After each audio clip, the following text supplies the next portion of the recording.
My world fell apart the day I discovered the truth. For months, my wife had been distant, her smiles shorter and her evenings longer. I tried to convince myself it was stress, work, or maybe just the ordinary drift that happens in marriages. But late one night, when her phone buzzed and a message lit up the screen, a truth I never imagined stared back at me. She had been seeing someone else, and the secret she carried was far heavier than betrayal alone. When she finally confessed, she did it with trembling hands and eyes that refused to meet mine. She told me she was pregnant and the child wasn't mine. I remember feeling the floor shift beneath me, the room spinning as though reality itself rejected the weight of those words. I didn't shout or break anything. The pain was too sharp, too cold for anger.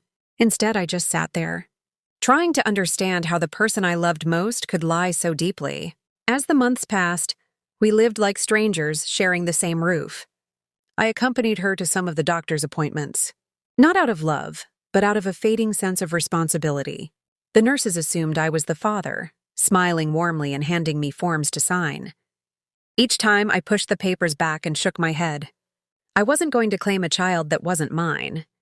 It felt wrong, to me, to the child, and even to her. When the baby was born, I stood in the hallway while she held the tiny boy in her arms. I heard him cry for the first time, a soft, fragile sound that strangely softened something inside me. It wasn't his fault. He didn't ask to come into this broken situation. But no matter how innocent he was, I knew I couldn't take on the role of his father. I couldn't build a life on a lie that had already shattered us. A nurse approached me with the birth certificate, smiling as though this was a moment of celebration. I gently pushed it back to her.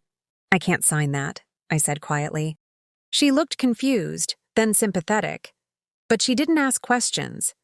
I walked away from the room, each step heavier than the last, knowing I had made the only choice my heart could live with. In the weeks that followed, my wife begged me to reconsider. She said we could rebuild, pretend, start over for the child's sake. But trust, once broken so completely, doesn't grow back just because you wish it would. Our home, once filled with shared dreams, now felt like a museum of promises we'd both failed to keep. I packed my things one slow afternoon, leaving behind the life I thought I had and the woman I no longer recognized. Even now, I sometimes think about the child and hope he grows up, surrounded by honesty and love. As for me, walking away was the hardest choice I ever made, but also the one that finally allowed me to breathe again. Some stories don't end with forgiveness or reunion. Sometimes they end with acceptance. The quiet understanding that not every wound needs to be carried forever.